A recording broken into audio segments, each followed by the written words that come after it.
نحمدہ و نصلی علی رسول الکریم۔ میں ایک بات ابھی بیٹھے بیٹھے یاد آ گئی۔ میں دھوراجی تدریسی خدمات انجام دینے سے پہلے اپلیٹا میں آیا، جہاں 300 روپیہ مہینے میری تنخواہ مقرر ہوئی۔ میں اپنے بچوں کو بھی سمجھانا چاہتا ہوں کہ نگاہ مطلب پہ ہونا چاہیے۔ اور ہمارے استاد علامہ بدر الدین صاحب، حضرت شیخ العلماء علامہ غلام جیلانی اعظمی، اور ہمارے پیر المرشد جنہیں وہاں مشہور ہے حضرت خلیفہ صاحب، اور ہمارے پیچھے حضرت علامہ عبد القادر علوی صاحب ہیں۔ ان لوگوں نے میں خاص طور سے تاکید کی کہ محنت سے پڑھانا اور لالچ مت کرنا۔ اس 300 روپے میں میں 5 سال اپلیٹا میں رہ گیا۔ میں آپ لوگوں کو سمجھا رہا ہوں۔ آج یہ خوشی کا ماحول دیکھ رہے ہو، وہ اسی کا اثر ہے۔ اور پھر 300 روپے میں مدرسہ ہم سے 100 روپیہ مہینہ خوراکی لے لیتا تھا۔ اس 300 روپے میں خوراکی میں دیتا تھا۔ اب 200 روپے بچتے تھے، اس پہ تمام ضروریات۔ 5 سال کے آخر میں مولانا قاری حافظ محمد شاکر صاحب، امیر سنی دعوت اسلامی کی دستار بندی تھی، لہذا مجھے رکنا تھا۔ میں رکا۔ اس میں مفتی اعظم کانپور تشریف لائے جلسے میں، اور بڑی خوشی کا اظہار کیا۔ اور اسی جلسے میں کچھ ایسے حالات ہو گئے تھے، اسی جلسے میں میں نے استعفیٰ دے دیا۔ اور اسی جلسے میں نے فیصلہ کیا کہ اپلیٹا نہیں رہنا ہے۔ وہ ہمارے لیے موضوع شہر ہی نہیں ہے۔ اور دھوراجی والوں کا اصرار بڑھا کہ مفتی احمد یار خان صاحب، شیر بے شہ اہل سنت، مفتی عبدالعزیز، مفتی عبدالرشید، مفتی اسلم، عبد المصطفیٰ اعظمی جیسے بزرگوں نے، مفتی احمد یار خان صاحب نے جہاں پڑھایا ہے اس کو آ کے آپ سنبھالیے۔ سبحان اللہ۔ شیر بے شہ اہل سنت۔ تو میں نے سوچا کہ یہ اچھی جگہ ہے۔ اور یہ آپ کو بتا دوں، برا نہ مانیے گا، میں نے سنا کہ پیر ابراہیم بغدادی فرماتے تھے دھوراجی کے بارے میں کہ دھوراجی شریف ہے۔ اور کسی شہر کو شریف نہیں کہا یہاں، نہ اپلیٹا کو کہا، نہ جیت پور کہا، نہ گونڈل کو کہا، اور دھوراجی کا شریف ہے۔ تو میرے دل نے کہا اسی کو اختیار کروں۔ بہت اچھا حضور۔ اور ہمارے بزرگوں کے قدم بھی آ چکے ہیں۔ تو میں آیا یہاں۔ ایک جلسہ ہوا، اور جلسے میں ہمارے دھوراجی کے سب بڑے بڑے سیٹ، نگر سیٹ بھی تھے۔ ان بزرگوں کو کیا کام لینا تھا مجھ سے۔ میں نے مائک ہاتھ میں لیا، اور یہاں کے ہمارے دوست تھے جو مجھ سے بہت محبت رکھتے تھے، حاجی بابو بھگاڑ، یہ زمین انہوں نے مدرسے کے لیے وقف کی ہے۔ سبحان اللہ۔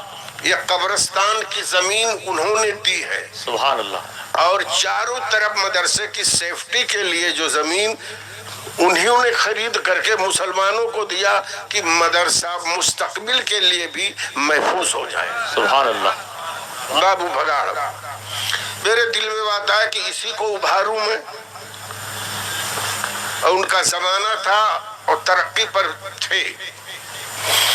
تو میں نے حاجی ابراہیم سیٹھ تھے، زکریا سیٹھ تھے، سب بڑے بڑے لوگ تھے۔ میں تو بہت چھوٹا تھا، اور ان بڑے بڑے سیٹھیوں کے سامنے بولتے ہوئے ڈرتا بھی تھا کہ ان کو برا نہ لگ جائے۔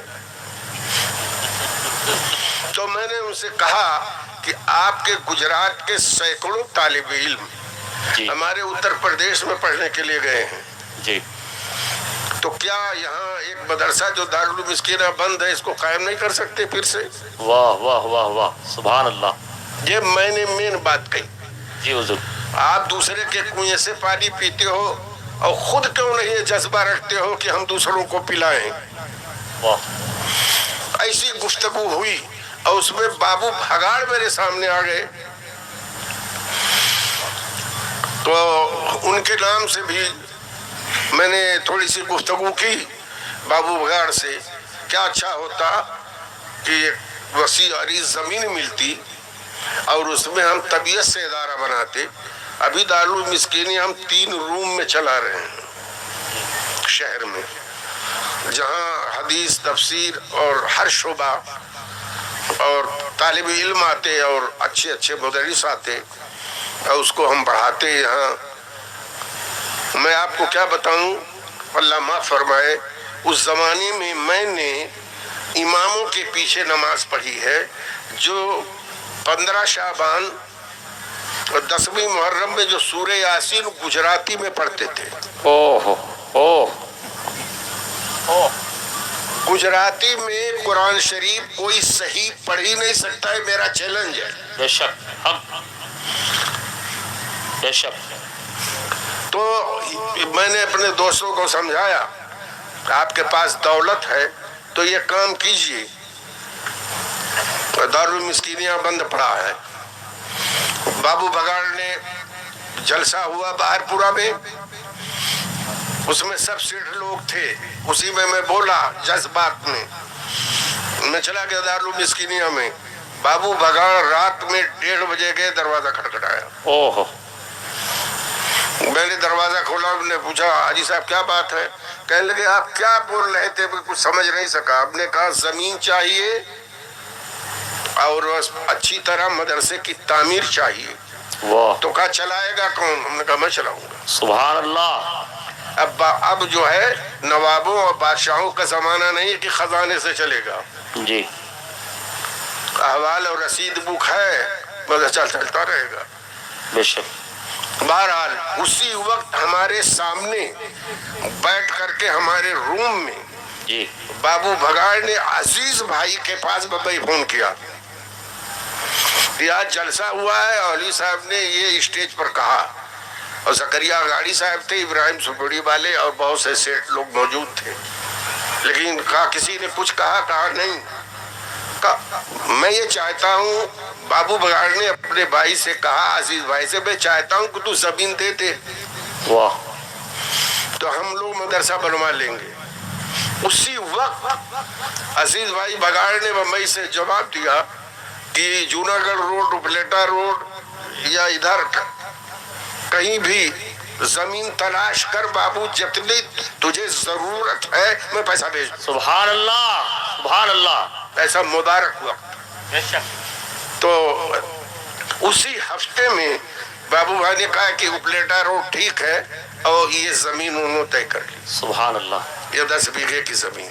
ماشاء اللہ. اور پھر پلان بنا، اس چدے کا کام شروع ہوا. محنت کیا، مشقت کیا. دھوراجی والوں نے ہاتھوں ہاتھ لے لیا. سورت، بمبئی، احمد آباد، مدراس، کلکتہ، جہاں جہاں دھوراجی اپلیٹا کے لوگ تھے میں گیا چندہ کرنے. اور ایک بات یہ بھی بتا دوں، کبھی 10 روپیہ میں نے مدرسے سے کمیشن نہیں لیا. الحمدللہ، ماشاءاللہ. بے شک. 44 سال 45 سال کا عرصہ گزرا ہے، لیکن مدرسے سے میں نے اس کا نہ مطالبہ کیا، نہ انہوں نے دیا، نہ میں نے مانگا. بے شک. بہت اچھا، بہت اچھا. اور ان کے کاندھے میں کاندھا ملا کر کے ٹرسٹ کے ساتھ میں گیا، چندہ کرتا رہا، گھومتا رہا مدرسہ.